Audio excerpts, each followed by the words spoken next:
Welcome and welcome back, everybody, to the OK Grognard Show. It is Monday, November 1st, 2021, 10 a.m. Central in beautiful Lake Geneva, Wisconsin. Hmm. Well, I'll tell you what, today's show doesn't need to be that long. Well, it won't be that long. It is about typical inhabitants. It's a follow on from the last couple of shows where we were talking about your campaign, location, that sort of thing. Um, and, let me set this up right now because I had a problem with it last time. I want to make sure it works well this time. Here we go. All right. Um, we were talking about ecology and setting your campaign in motion, all of that good stuff. And it's a fairly involved section.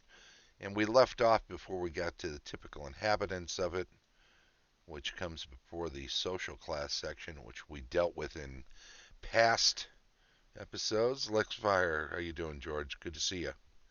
Thanks for popping in today.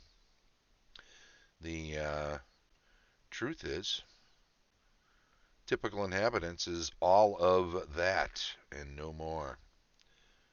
So there you go. We'll deal with that. Right? All right. Let's get back out of there for a second. Um,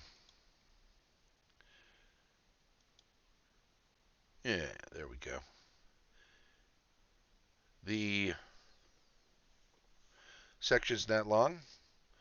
It begins the bulk of the people met on an adventure in an inhabited area, whether city, town, village, or along the roads through the countryside, will be average folk with no profession as adventurers know it, and no special abilities for clericism, fighting, magic, or thievery. They are simply typical, normal people, as you define typical and normal for the milieu, of course. When dealing with these types, it is suggested that the following factors be used. And he breaks it down into number of male and female as well, and this can be ignored for the purposes of being, I don't know, less picayune about those sort of things for a campaign. But he does break it down into sedentary individuals, active individuals, and laboring individuals. It's about the physicality of the occupations of their life's pursuits. And he talks about sedentary occupations are those where the individual does nothing or is a clerk, scribe. And I think when he says does nothing, he is definitely emphasizing nothing heavily physical, nothing which would naturally make you a physically strong opponent were somebody to decide he was just going to slaughter all the NPCs in a village. I'm not sure where he got this idea that that was the thing you needed to know if you were running a campaign. I assume he got this experience from running games for his players and finding that they could be quite murderous in their own way. And quite frankly, it's definitely something you find out about players pretty early on in a campaign is how nasty they will be within the setting, given that they are no longer quote-unquote themselves. Active occupations, Gary goes on, are those involving considerable movement and activity such as a serving maid, carpenter, etc. Laboring occupations are strenuous and include farming, mining, and most menial labor tasks. I think you would include things like ditch digging, anything when you're moving the earth around, or constantly lifting heavy weights, pushing or pulling great weights. I'm sure quarrying would be included in something like that. These are individuals who are going to be rather strong.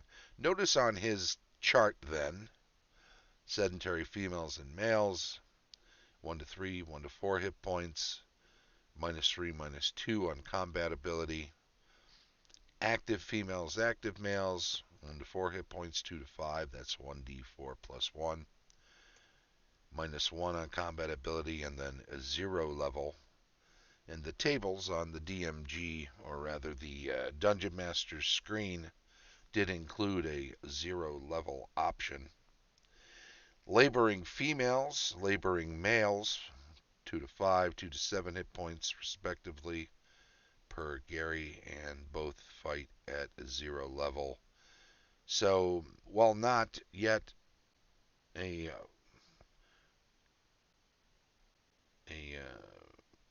first level ability, they're not first level fighters, they're not even first level magic users. They are 0 level characters, and as I recall, you use the fighter table, but the furthest left column, 0 level.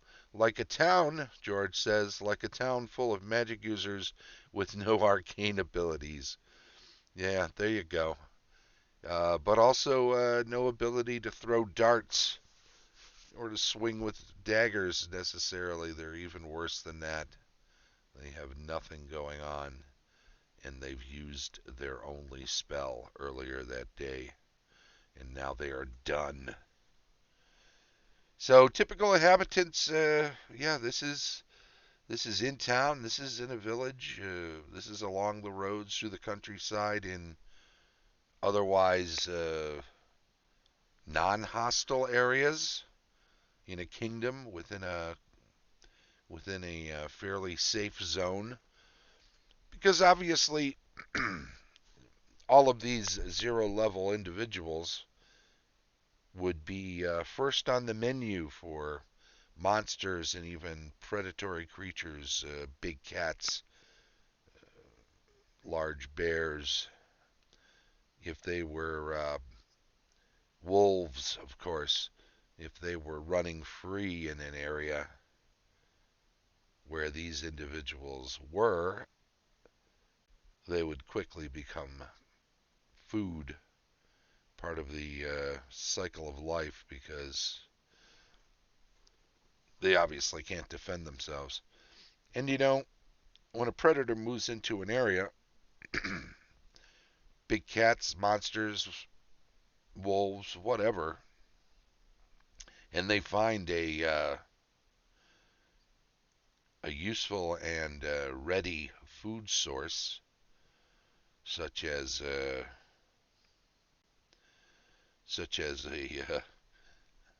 bunch of clerks out bathing in the river outside of a small village,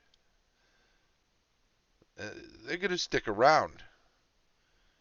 You know, if there's no trouble, if they're not being attacked, chased off, kept away with weapons, whether they be melee weapons or spears, or however you deal with a pack of wolves when you're a contingent from a small village. If you're not being driven off, you're going to keep going back to that food source whenever you are hungry. So the locations where you'll find this mix of individuals, these types of individuals, are not out in the wilds. You're not out in places where you're part of the food chain proper. So don't think of using this as examples of individuals that you'd run into out in the woods on the way to the dungeon where monsters abound.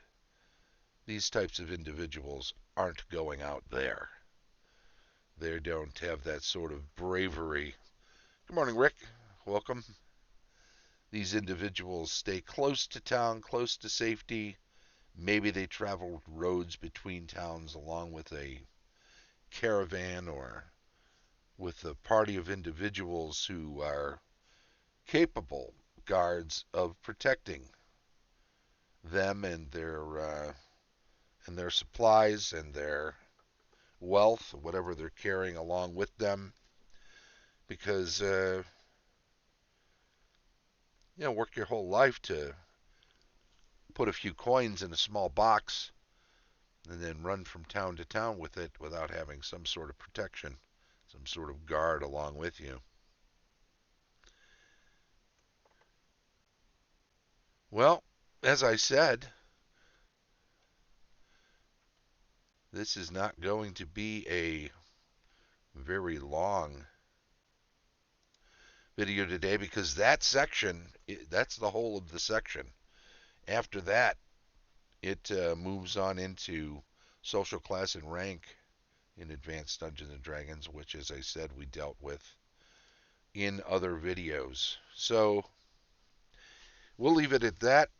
Not sure what how much more there is to say about typical inhabitants of villages and that sort of thing. It would be a good idea if you were putting together a campaign to hop around online, and there are other sections in the DMG as well. But hop around online, do some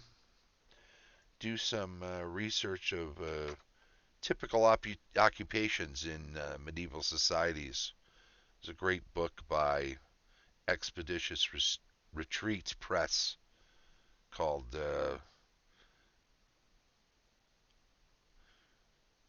A Magical Medieval Society, which breaks down putting stuff like that together very, very well. Highly recommend that. And there are sections of the DMG, as I said, that have that sort of information in them as well. But, finding good sources online for lists of occupations, breakdowns of how many of certain types of individuals you'd need within a village, for instance. Do we need more than one blacksmith? You're certainly not going to find a village full of blacksmiths. You might find multiple blacksmiths in a village near a castle where there was a lot of cavalry, although much of that kind of work would probably be dealt with within the castle walls by some individuals, but they're going to need multiple people if there are a lot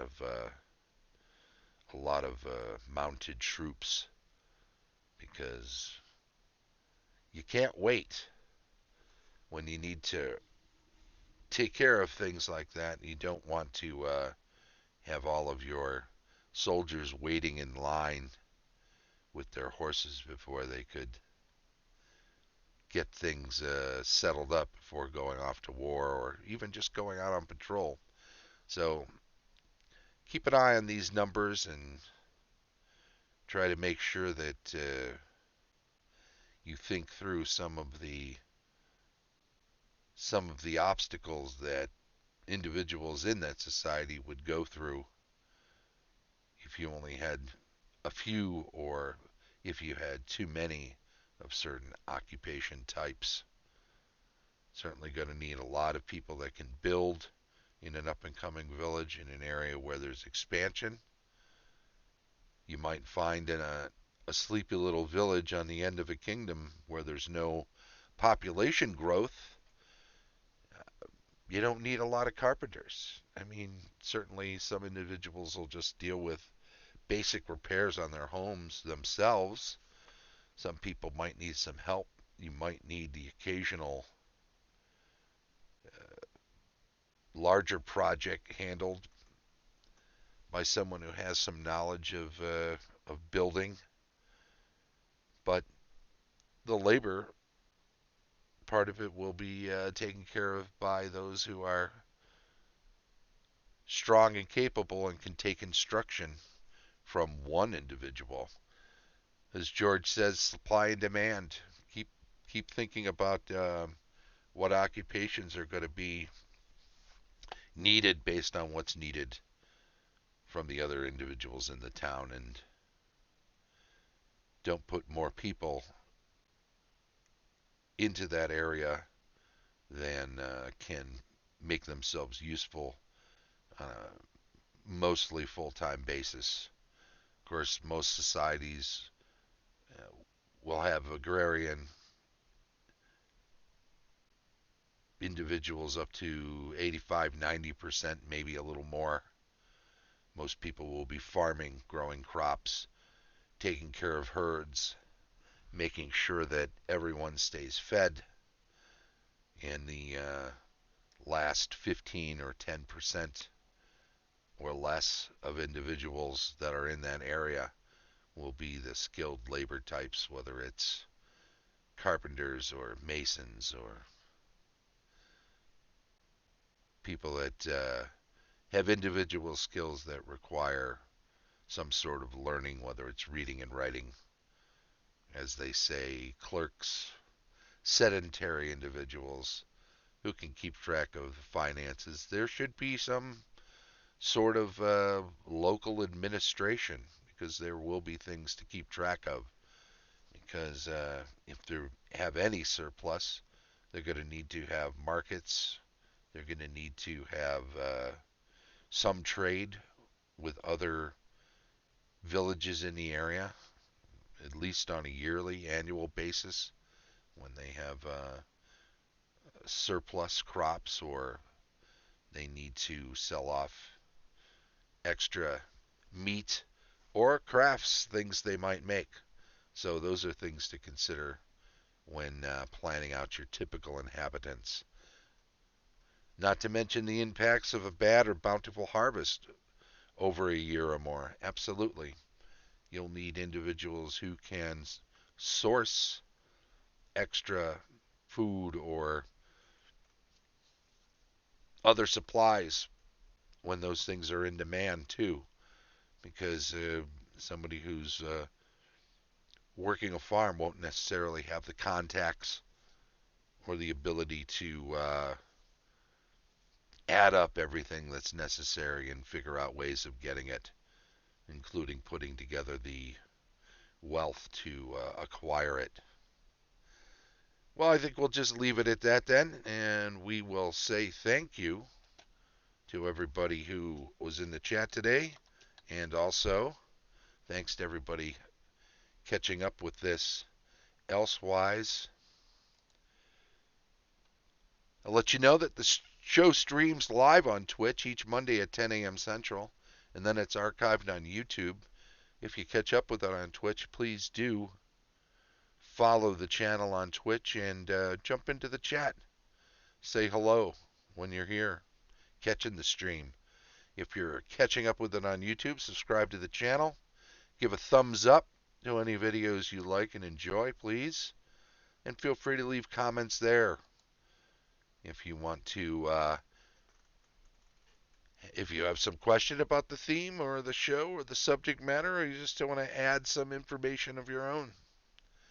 And certainly, we're always welcoming constructive criticism on the show, so please feel free. This has been the OK Grognard Show from beautiful Lake Geneva, Wisconsin. Bye-bye.